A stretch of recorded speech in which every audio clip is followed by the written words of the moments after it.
Здравствуйте, уважаемый Сооронбай Шарипович. Я Заворотняя Мария Михайловна, жена Кимсанова Эмильбека Джанибековича.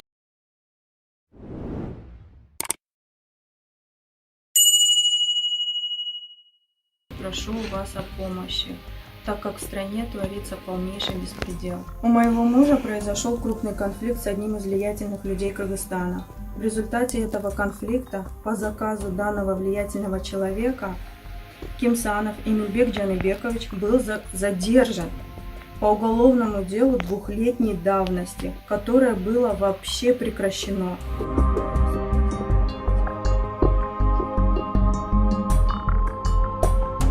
Но этому человеку этого не хватило, и он стал отправлять нам угрозы через сотрудников милиции и спортсменов, которые вели себя больше как бандиты. Они угрожали нам физической расправой надо мной, моим мужем и моими детьми.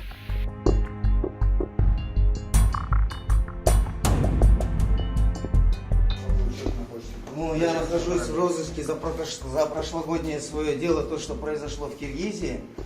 Хулиганство, 234 статья. Она была прекращена. Сотрудники Я выехал с Киргизской республики, не был уведомлен, что я объявлен в розыск. Хорошо, ты сейчас...